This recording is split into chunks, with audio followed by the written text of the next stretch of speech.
Tinanggap ng Iran ang kabiguan matapos sirain ni Trump ang mga tulay at paliparan. Habang pinalawak ng Estados Unidos ang mga pag-atake noon madaling araw ng Hulyo 17, 2026 at tinarget ang mga estrukturang nagpapatakbo sa rehime ng Iran, mga tulay sa kalsada.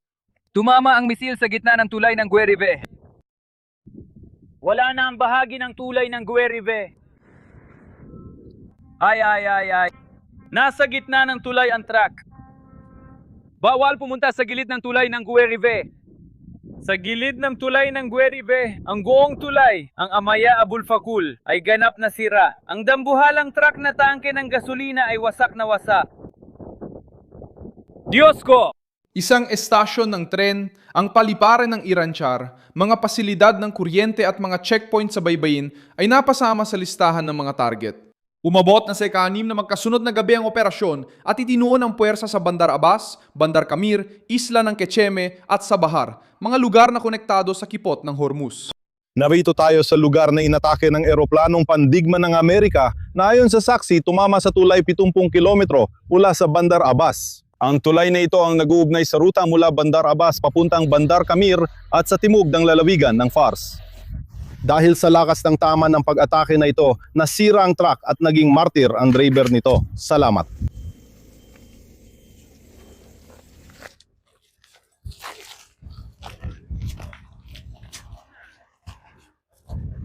Ang layunin ng Washington ay putulin ang mga rutang militar, pahinain ang kontrol ng Iran sa daloy ng langis at pilitin ng Tehran na umatras.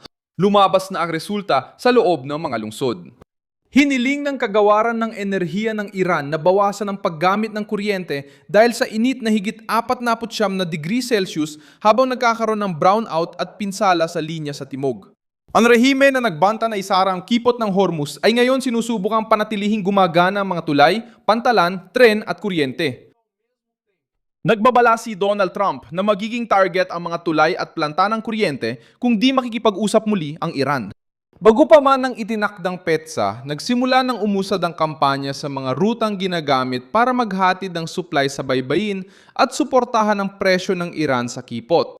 Ang opensiba nitong Biyernes ay naglagay sa baybayin ng Iran sa sentro ng presyur. Noong Biyernes, iniulat ng Central Command ng Estados Unidos na ang mga fighter jet, drone at barko ay nagpaputok ng mga tumpak na munisyon laban sa 12 ng mga target. Linggo ng infrastruktura sa Iran, ang baybayin ay inaatake. Pinutol namin ang kuryente at winasak ang mga tulay. Pinutol ang supply.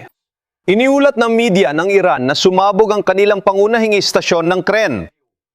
Ang istasyong iyon ay nagpapalipat ng 100 milyong tonelada kada taon mula sa kipot at nagpapadala rin ng langis sa China. Kagabi, winasak namin ang mga command center, depensa, mga misil at drone at mga pasilidad ng pagmamanman sa buong baybayin, pati na rin ang mga target sa loob ng bansa, malapit sa kabisera. Maingat na pinili ang rehiyong yun dahil ang Bandar Abbas ay may pinakamalaking pantalan ng Iran at mahahalagang pasilidad ng hukbong dagat at revolusyonaryong gwardiya. Ang isla ng Kashkin ay nasa tapat ng isa sa mga pinakasensitibong ruta ng pandigdigang kalakalan ng enerhiya. Sa pagtama sa mga puntong ito, sinusubukan ng Washington na bawasan ang kakayahan ng Iran na magbantay, magbanta at magharang ng mga sasakyang pandagat.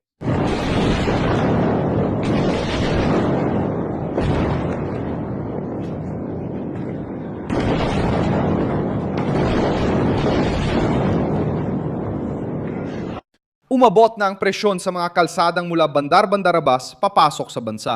Iniulat ng medyang Iranian na 5 tulay ang tinamaan bukod pa sa istasyon ng tren ng Bandar Kamir. Hindi bababa sa 7 tao. Ang namatay sa mga pag-atake sa mga tulay ayon sa ahensyang pambansa ng Iran na IRNA. Tinataya ng Associated Press na ang mga pag-atake ay tila planado upang mahirapan ang koneksyon sa pagitan ng pangunahing pantalan ng Iran at mga sentrong rehiyon ng bansa, kabilang ang daan patungong Tehran. Nadagdag din sa mapa ang Irancha. Iniulat ng pambansang telebisyon ng Iran ang mga pagsabog malapit sa paliparan at kinumpirma na may hindi bababa sa isang Amerikanong projektil na tumama sa pasilidad. Muling inatake ang Shabahar at isang tore na ginagamit para subaybayan ng galaw sa pantalan ay gumuho ayon sa pambansang media. Matatagpuan ang lugar sa Golpo ng Oman na may presensya ng revolusyonaryong gwardiya. Ibinunyag ng power grid ang panibagang pagkatalo. Kinilala ng Ministry ng Enerhiya ng Iran ang mga pag-atake sa infrastruktura ng enerhiya at anawagan sa mga residente ng mga lalawigan sa timog na bawasan ang konsumo. Umapaw ang demand dahil sa matinding init at nagkaaberya sa Bandar Abbas nang masira ang mga linya at kagamitan.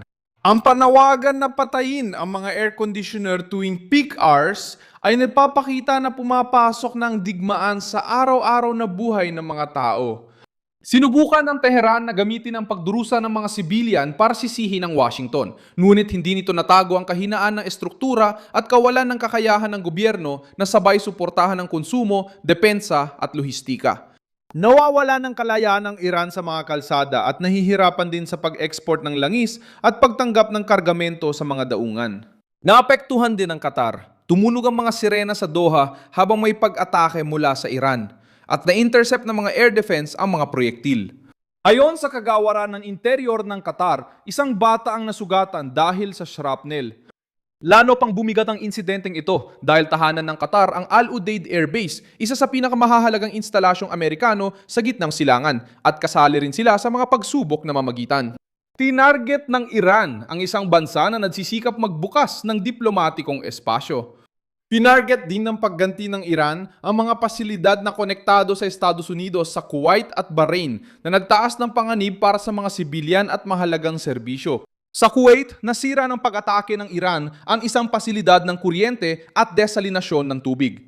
Kinontrol ng lokal na pamahalaan ang sunog at sinimulan ang pagsuri ng pinsala.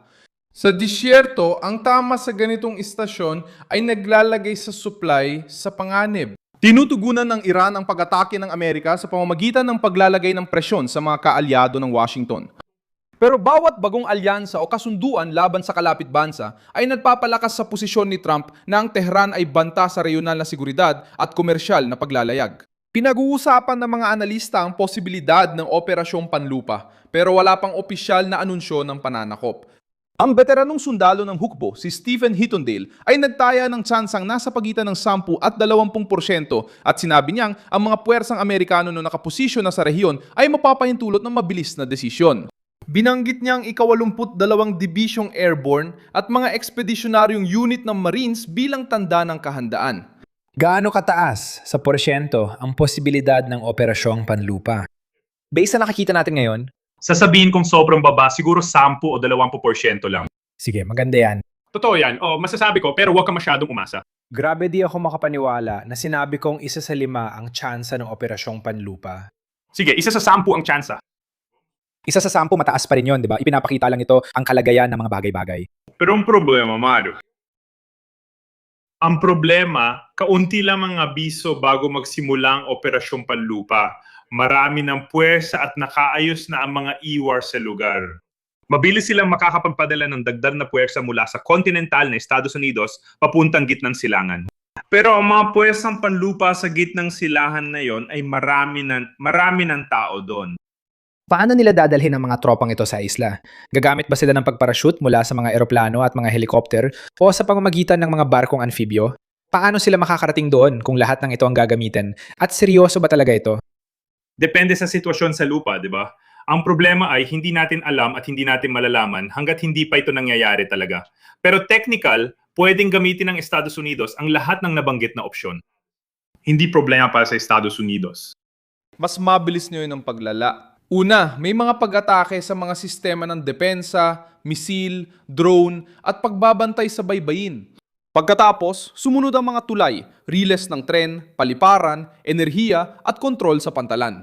Ayon sa pamahalaan ng Amerika, layunin nilang pahinain ang kakayahang militar na ginagamit laban sa mga komersyal na barko.